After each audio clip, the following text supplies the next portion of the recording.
Buenos días a todos. Yo les voy a explicar una serie de estadísticas que nosotros hemos obtenido a partir de los daños registrados en el sismo pasado del 19 de septiembre del 2017. A partir de esta fecha, de este día, pues el Instituto para la Seguridad de las Construcciones, que es una dependencia del gobierno de la Ciudad de México, empezó a trabajar en dictaminar edificios. En un primer tiempo, este es el sismo que seguramente ya Eduardo les platicó dónde se registró y sus características. No me voy a detener ahí porque tampoco hay mucho tiempo. Se hizo una primera etapa que es una evaluación muy temprana, que es la evaluación de la cédula de evaluación posísmica rápida. Esta es una evaluación que se le hace a los edificios solamente con el fin de saber si la gente que vive ahí puede seguir ocupándolo o de plano ya tendrá que retirarse, desocuparlo porque las condiciones no se prestan o porque hay una incertidumbre en el estado estructural del edificio. Bajo esas condiciones se empiezan a clasificar los edificios. Sin embargo, esta cédula está muy limitada, no le dice más al propietario o al poseedor sobre si puede reparar o qué recomendaciones dan al edificio. Es sencillamente una acción rápida que se da inmediatamente después del sismo y es una respuesta masiva y que se tiene que dar. Entonces no podemos nosotros entretenernos mucho en cada uno de los edificios. ¿Por qué? Porque hay una gran cantidad de gente que requiere de una respuesta. Entonces la característica de esta cédula tiene que ser rápida y masiva. Aquí están todos los entes del gobierno que participaron en esta primera respuesta, en esta primera etapa. Finalmente ahí estamos nosotros con mucha gente de la sociedad civil, que son los colegios, las sociedades y las cámaras que también entraron, así como empresas privadas que nos apoyaron. Se hicieron por parte del instituto del orden, con todas estas empresas y con todas estas instituciones, del orden de casi 12,000 evaluaciones posísmicas rápidas. Después viene ya un trabajo un poco más profundo, que es el que seguimos nosotros trabajando, que es el de las evaluaciones o dictámenes estructurales.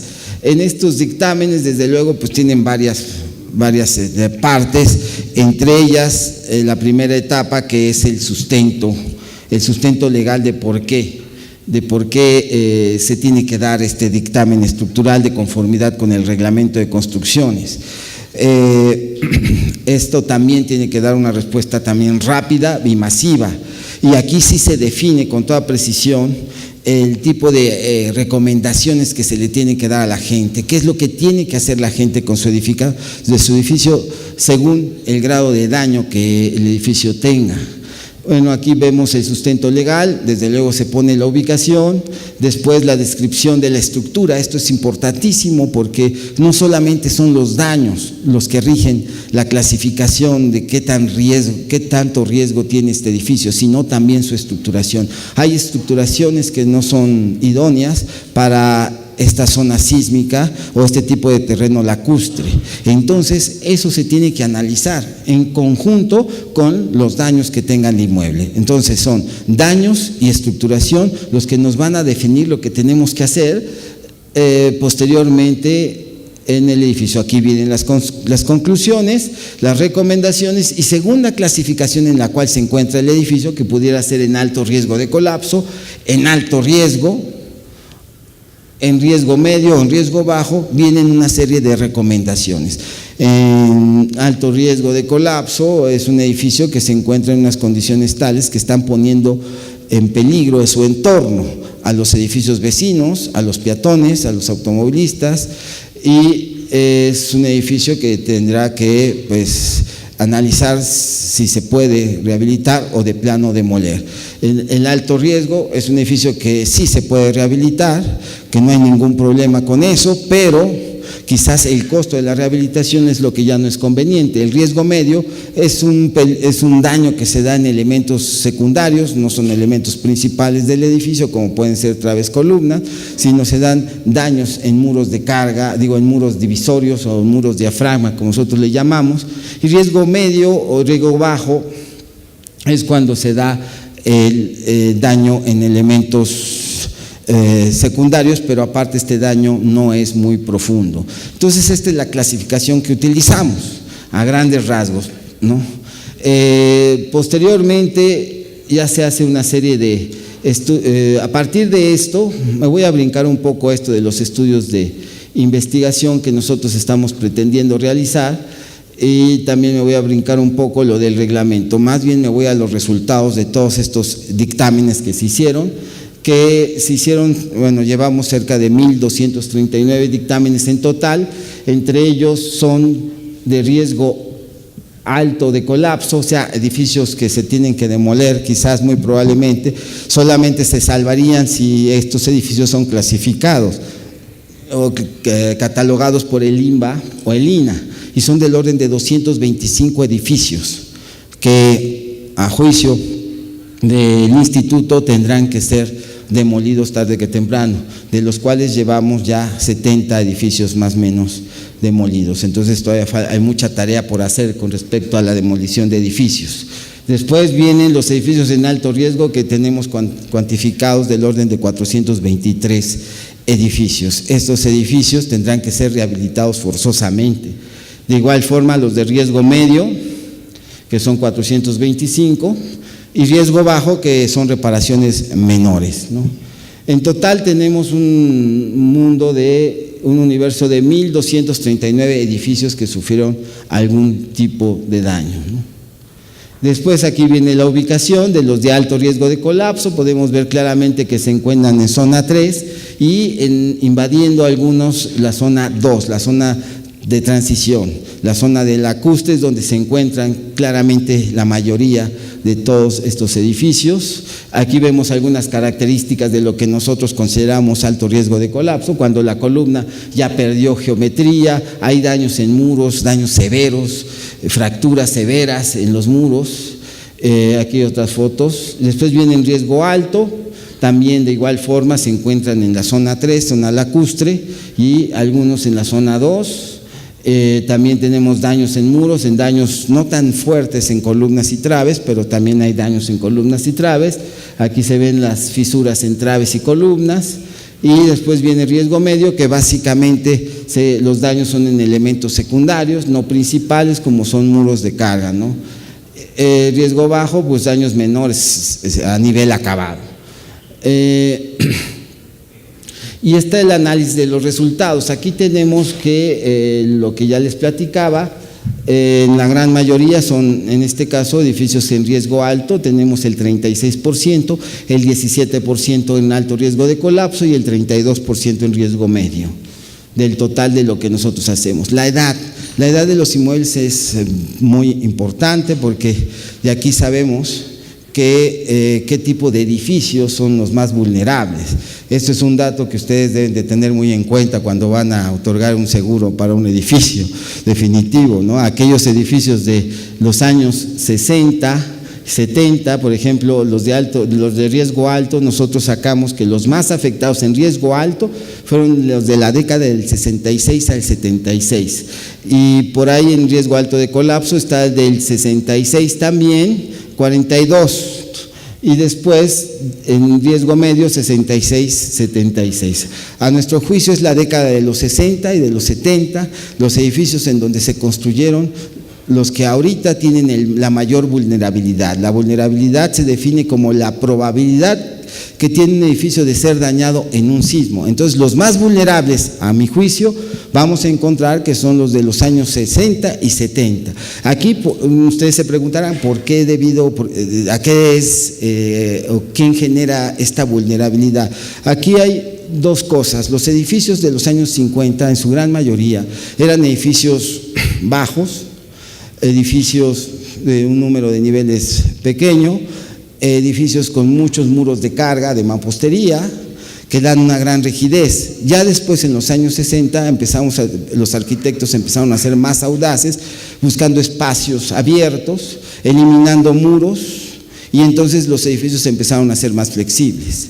Y aparte coincidió con que se empezó a poner de moda un sistema estructural que es muy flexible, que es el de losas planas. Entonces, ahorita vamos a ver también el tipo de estructura que yo les decía. Para saber el riesgo de un edificio hay que analizar el tipo de estructura y hay que analizar el tipo de daño que tiene el edificio. Juntamos esos dos y tenemos una conclusión. No podemos tener una conclusión fijándonos nada más en los daños o nada más en la estructuración. Tiene que ser una fusión de estas dos conclusiones para tener una gran conclusión.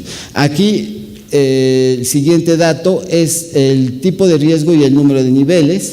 Aquí es un poco engañoso, la vamos a dividir más adelante para otras presentaciones esta gráfica, porque los edificios pequeños son muchísimos. Entonces siempre van a ganar por la gran cantidad de edificios pequeños que tenemos en la ciudad. Eso resulta ser engañoso, pero lo que sí podemos es analizar los edificios altos. Aquí estamos viendo que los edificios entre 4 a 6, en comparación de los de 7 a 9, sufrieron más este sismo.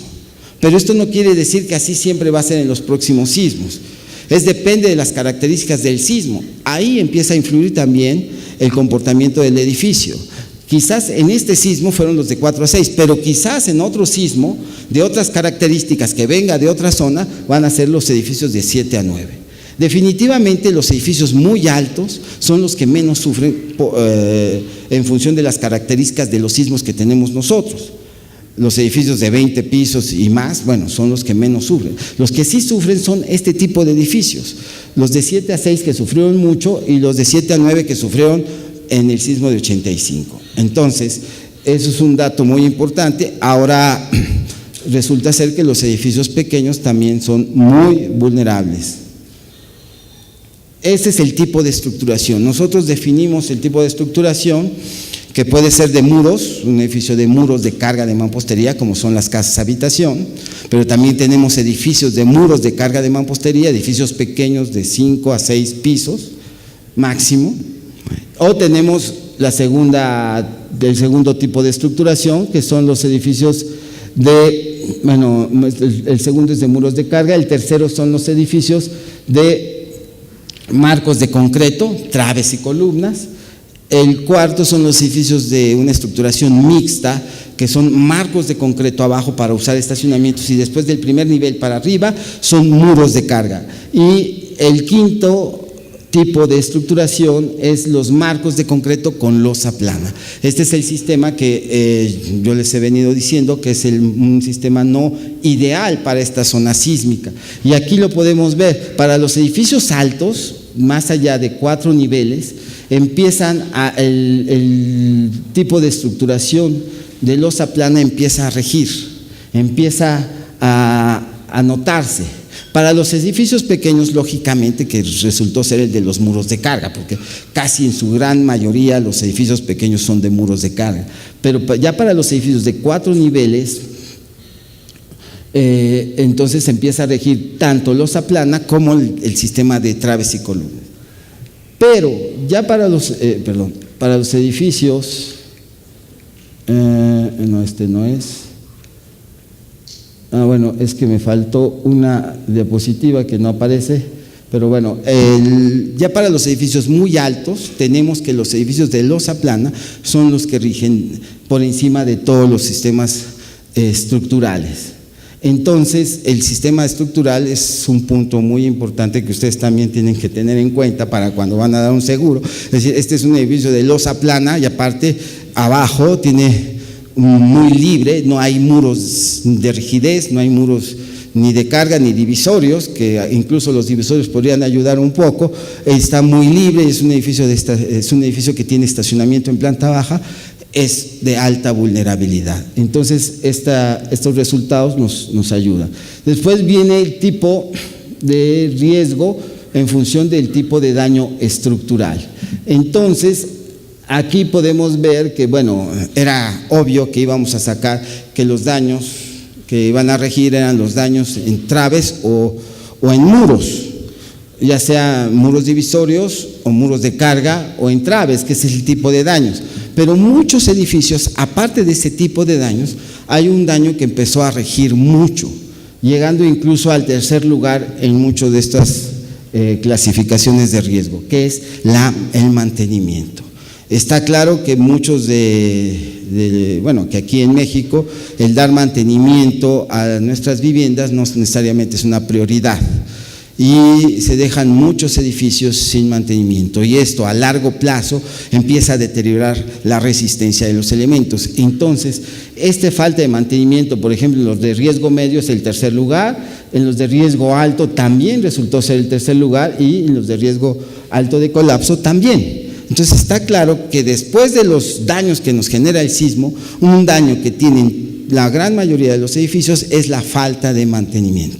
Entonces es otro punto que ustedes deben de considerar, que es la cuestión de falta de mantenimiento, y esto hace vulnerable a los edificios, ¿no? Bueno, como me queda un poco de tiempo, me voy a regresar a lo que va a hacer el gobierno después de todas estas análisis. Y son una serie de estudios de investigación importantes. Es con respecto a dos estudios que yo quiero mencionarles. Bueno, hay un tercer estudio que es la instrumentación de la brecha de Guerrero. Esto es conocer las características de una zona que supuestamente no está generando epicentros o no está generando sismos, que es una brecha del orden de 230 kilómetros, y se va a instrumentar con una serie de equipo sismogeodésico, que no es otra cosa más que un GPC y un acelerógrafo. En combinación, esto da este tipo de equipo, que es el sismogeodésico, que nos va a permitir verificar qué tanto se mueve la brecha de Guerrero, si son movimientos pequeños, de 1 centímetro por mes, cosa que no se siente, pero se está moviendo, lo cual significa que está liberando energía y no se está acumulando. Entonces es un tema muy importante, porque no sabemos si en estos momentos en esa brecha se está acumulando energía. Esto lo estamos haciendo con el Instituto de Geofísica de la UNAM. El siguiente estudio que estamos haciendo, que justamente es un estudio muy interesante, porque finalmente muchos edificios resultaron dañados, y eso ahorita es una ventaja, porque sabemos que esos edificios son vulnerables y que hay que repararlos y que hay que hacerles un reforzamiento, una reestructuración, una rigidización. Pero el problema está con aquellos edificios que son vulnerables y que no tuvieron ningún daño porque las características del sismo no les exigió. Pero puede venir otro sismo y entonces sí dañarse, o se dañaron de tal forma que no percibimos el daño que tienen estos edificios y están afectados, pero debido a los grandes acabados que tenemos, no nos damos cuenta de las afectaciones tanto en columnas como en traves. Pero también hay el tipo de sistema estructural que yo les vengo comentando. Entonces la idea es hacer un estudio, un gran estudio muy ambicioso en la Ciudad de México, que es el estudio de vulnerabilidad de las edificaciones ante sismo. Este estudio ve el tipo de inmueble que es, el uso que tiene el inmueble, sea una iglesia, una escuela, un hospital. Después la forma geométrica, porque algo que afecta mucho a los edificios es la irregularidad en la geometría, que sea una edificación poco simétrica o que sus cargas y sus masas no estén bien repartidas. La edad, vimos que si se encuentra en la década de los años 60 o 70, pues el edificio tiene una mayor vulnerabilidad según las estadísticas. Los efectos de la colindancia, si no tiene separación de colindancia, en un sismo corre el riesgo de que haya un golpeteo con el vecino y esto lo afecte, ¿no? Las características dinámicas del edificio según la altura tienen un periodo, y si eso coincide con el periodo del subsuelo, pues también hay problemas, ¿no? El tipo de estructuración es lo que yo les vengo diciendo. Por ejemplo, si es una estructura de marcos de columnas con losa plana, bueno, pues ahí tendrá una calificación negativa ese edificio. Y el tipo de cimentación, si se encuentra desplomado, si se encuentra con asentamientos, bueno, pues entonces eso también va a ser negativo. Bueno, este tipo de estudio, que es muy ambicioso, se pretende hacer en aquellas zonas de mayor peligro sísmico de la Ciudad de México, que más o menos son del orden de 300,000 edificios. Bueno, pues eso ya lo estamos trabajando justamente con Eduardo en el Instituto de Ingeniería de la UNAM, y empezamos, y este es un trabajo a largo plazo, a mediano plazo, son varios años de estudio de cada una de las edificaciones, y seguro vamos a tener un resultado por cada edificio y su grado de vulnerabilidad, y desde luego que lo vamos a compartir. El siguiente estudio que pretendemos hacer es la instrumentación de edificios, también lo estamos haciendo con el Instituto de Ingeniería de la UNAM, es instrumentar edificios de tipo que hay en la Ciudad de México, con el fin de conocer sus características dinámicas y así tratar de aprovecharlas para tener unos mejores diseños en este tipo de edificios, ¿no? Y también, por otro lado, tienen una función muy práctica este tipo de instrumentación, porque nos puede decir, sin que nos demos cuenta, que el edificio no presentó ningún daño. Sin embargo, estos resultados nos pueden indicar que el edificio se está degradando, o sea que su periodo de vibrar está creciendo. Eso es una señal indiscutible de que el edificio empieza a perder ciertas propiedades, cierta rigidez. Otro tema importantísimo en la Ciudad de México, le pega a la delegación Ixtapalapa, a la delegación Tláhuac, a la delegación Xochimilco, son las grietas. También estamos haciendo un estudio de las grietas, un mapeo de todas las grietas y la afectación que tiene con respecto a ciertas casas que están aledañas a cada una de las grietas localizadas. También estamos analizando su trayectoria, sus dimensiones de cada una de ellas. Ese es un tema que se ha generado por la sobreexplotación de los mantos acuíferos, porque pues una gran parte del agua que nosotros consumimos viene del subsuelo. Entonces pues es inevitable que las grietas sigan apareciendo y sigan evolucionando. Entonces hay que conocerlas, hay que saber hacia dónde se dirigen, las que ya existen, y en qué zonas son las más vulnerables a que aparezcan estas grietas. Eso es lo que estamos haciendo también con el Instituto de Ingeniería de la UNAM, a cargo del doctor Obinet, que es el que está haciendo este estudio. Y bueno, tenemos una infinidad de estudios de investigación que nosotros estamos patrocinando, que nosotros estamos apoyando económicamente, con el Instituto de Ingeniería y con la Universidad Autónoma Metropolitana y con algunas otras instituciones de investigación. Básicamente esto es lo que yo quería darles. Quise ser breve, rápido, porque sé que el tiempo es limitado, pero si gustan algún tipo de pregunta, adelante.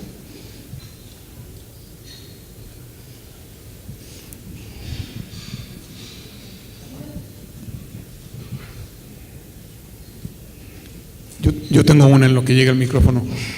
¿Va a haber continuidad en el gobierno de este tipo de cosas que son muy buenas? Desde luego, ¿no? Afortunadamente, la jefa de gobierno electa, la doctora Sheinbaum, conoce de todos estos proyectos. Con ella tenemos una ventaja: ella es muy sensible al desarrollo científico y tecnológico, ¿no? Dado que pues esa es su formación.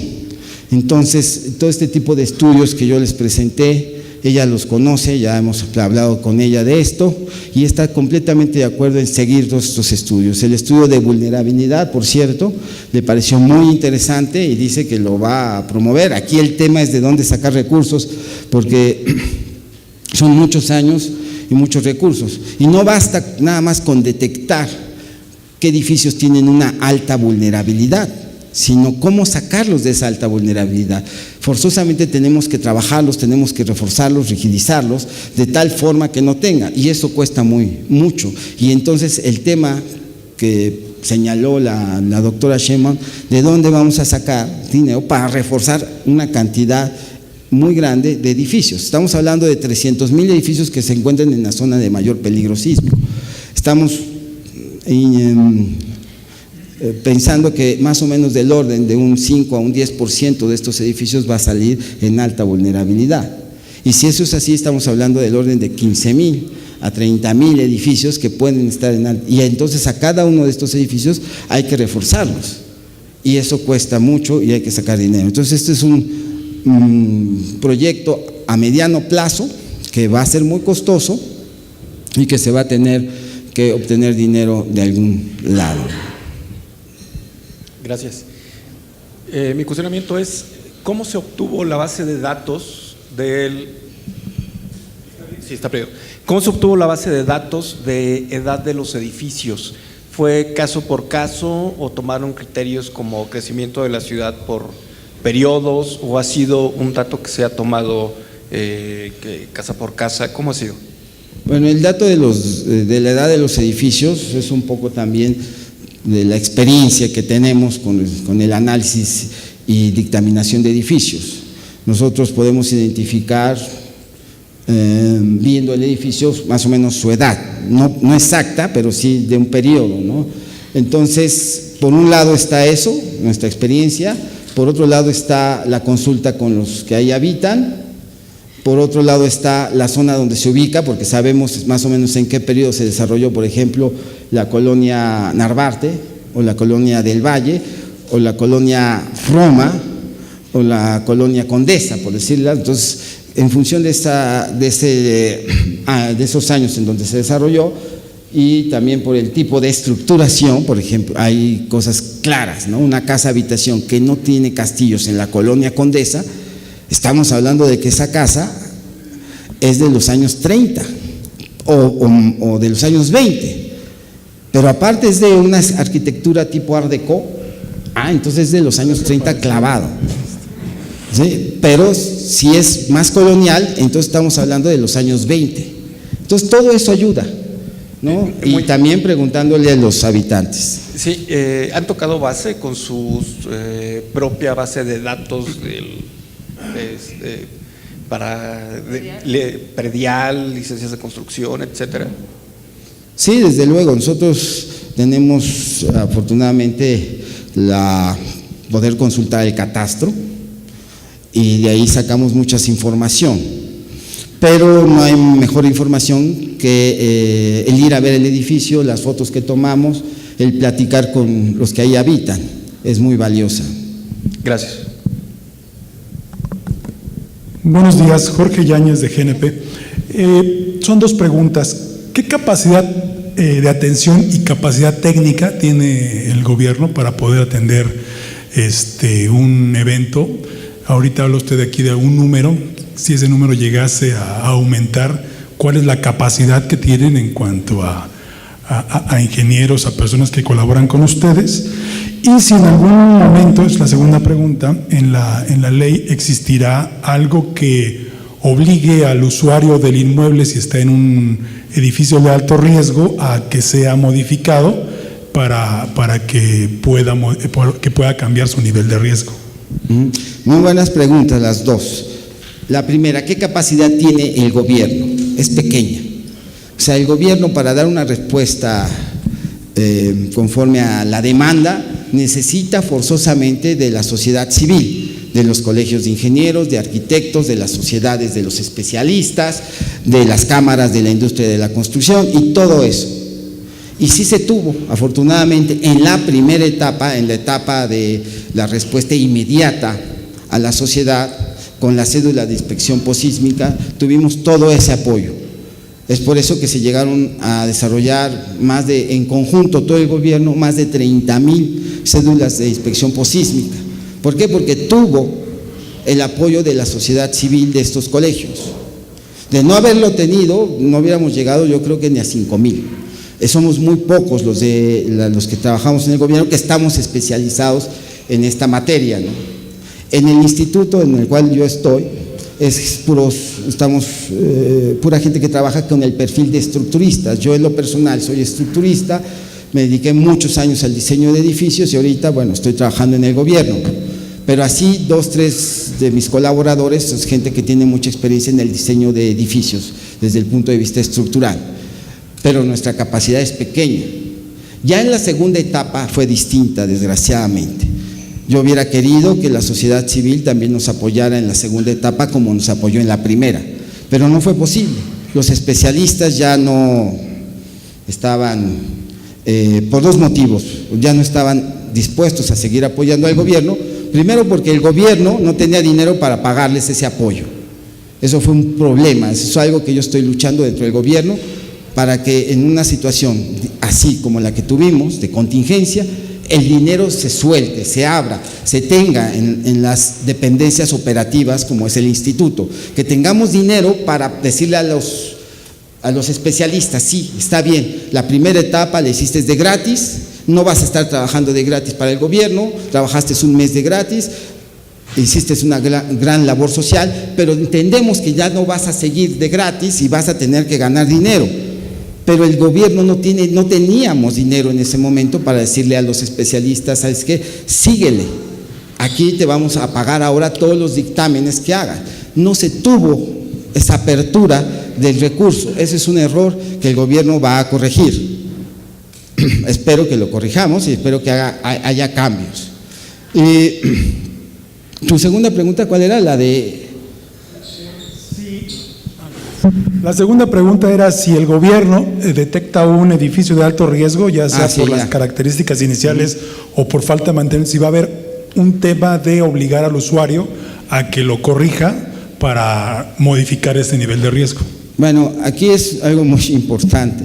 Resulta ser que el reglamento de construcciones le da toda la responsabilidad a los propietarios de los edificios de reforzar, reparar, rigidizar, recimentar, verticalizar sus edificios según los daños que tenga. O sea, es el propietario quien tiene que hacerlo según el reglamento de construcciones.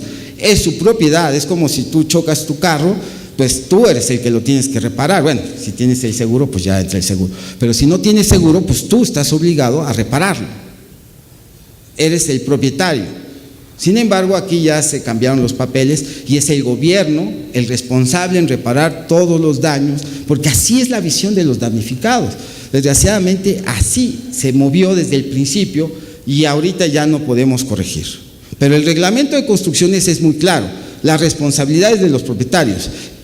Que el mismo gobierno haya propiciado que ahora los damnificados piensen que es el gobierno el responsable en repararles todos los daños que sufrieron sus edificios, bueno, pues ya así se trabajó, que no es lo correcto y va en contra de lo que dice el reglamento de construcciones.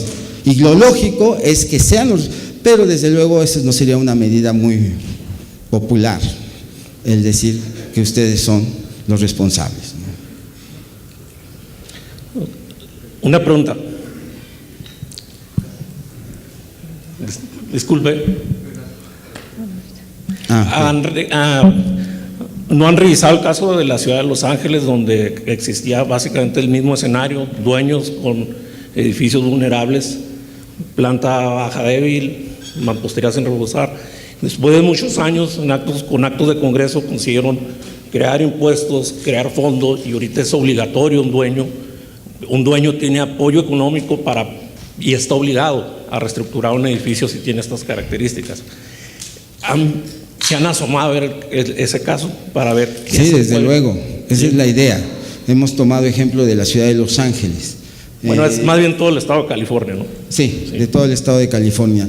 La idea es que cada vez que se actualice el reglamento de construcciones, se actualicen las estructuras. Se dice fácil, rápido, pero es un problemón, ¿no? Actualizar el reglamento de construcciones pues no nos quita nada y se hace en cuestión de unos 5 o 6 años el estar recopilando todo tipo de información de las investigaciones, porque actualizar el reglamento no es asentimiento, es con base en una serie de estudios de investigación.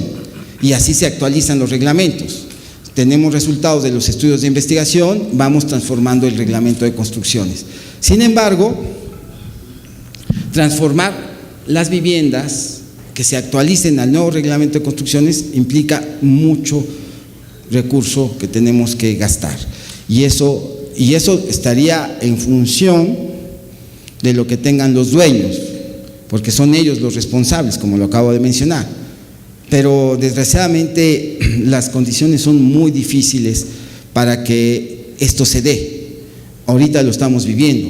Hay edificios donde pues son 20 condóminos, de los cuales 13 tienen el recurso para poder hacer la reparación de su edificio. Sin embargo, 7 son ya de la tercera edad, ya no tienen el recurso, ya no son sujetos a crédito, y entonces pues no podrían ya reparar su edificio porque hay 7 que no pueden y 13 que sí. Y así estamos. Al final el gobierno tiene que salir y decir, ¿saben qué, señores? Esto va a ser a fondo perdido. Ya no se estén peleando entre ustedes, los condóminos de un edificio, el gobierno va a entrar y les va a pagar su reparación o su edificio nuevo. Eso es lo que va a pasar tarde que temprano, porque si no, no vamos a avanzar. Mucha gente critica al gobierno, oye, ¿por qué tan lento el proceso de reconstrucción? Porque estamos enfrentándonos a pequeñas guerras civiles dentro de cada edificio. Cada edificio hay dos grupos, el de los que sí quieren reparar el edificio y el de los que quieren demoler. Y después entramos a otro problema, de los que sí tienen dinero y de los que no tienen dinero. Justamente el gobierno ha tratado de plantear una serie de medidas para que se puedan reforzar los edificios sin que el gobierno tuviese que erogar mucho dinero, pero no están funcionando muy bien.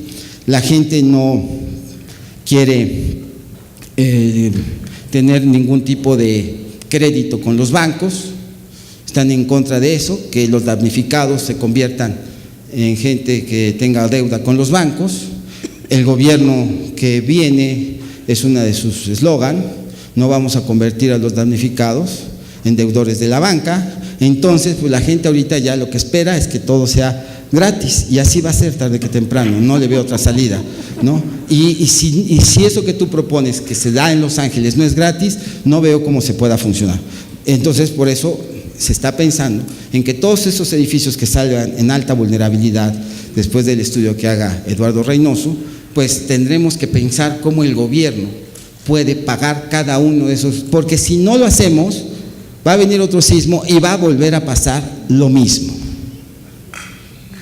¿Alguna otra pregunta? Bueno, aquí.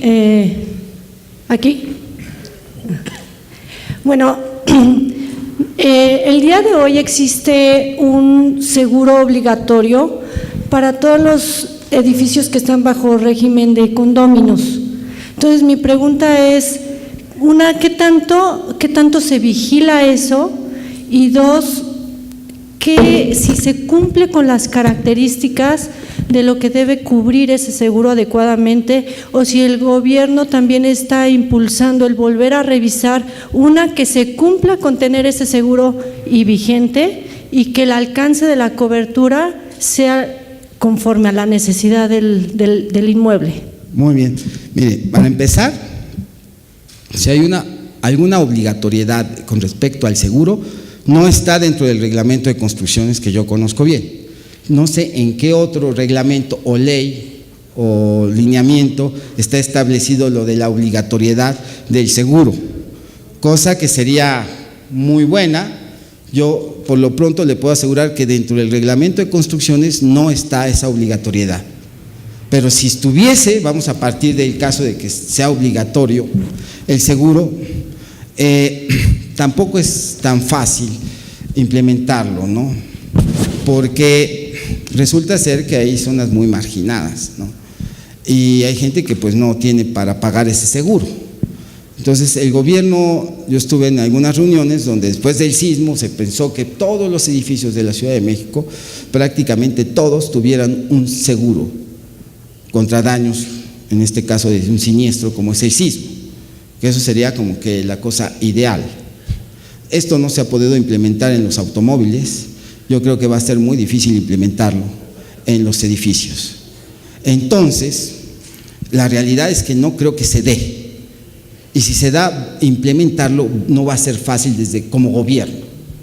Habría que ponerse en los zapatos del gobierno y obligar a la gente que me pague un seguro a través del predial, que es como se estaba pensando hacer, ¿no? Pero pues no lo veo tan fácil, tan factible. Eso sería, desde mi punto de vista y mi opinión, muy bueno que hubiera esto. Les voy a platicar más bien lo que yo sí propuse como cambio en el reglamento de construcciones y que a la postre lo echaron para atrás, que era el seguro de responsabilidad por daños a terceros en una obra. Yo estaba queriendo que toda obra tuviera un seguro obligatorio durante su proceso, en lo que dura el permiso de construcción. Bueno, duró 4 meses y lo quitaron. Por eso digo que el seguro de daños contra un siniestro pues lo van a quitar más rápido, ese duraría un mes. Y esto no lo quitaron gente que pues dijeras el pueblo, ¿no? Lo quitaron los inmobiliarios. Entonces, pues ahí está el tema. Tenemos que tener, ahora los inmobiliarios se arrepienten, porque esto fue antes del sismo. Se arrepienten porque dijeron, caray, pues es muy importante, porque aparte no nada más es el sismo. Día a día las obras en la Ciudad de México están sufriendo daños, y hay un deslave, y hay un socavón en una calle, y ya se cayó una plaza comercial, y XY. Eso está pasando. Y las empresas deberían de tener un seguro para cubrir esos daños. Yo conozco a muchos constructores que se arrepienten de no haberlo adquirido porque les está saliendo mucho más caro toda la reparación que el pago del seguro. Pues muchísimas gracias. Vamos a pasar a la siguiente. Seguro tenemos muchas preguntas y muchas gracias por las respuestas.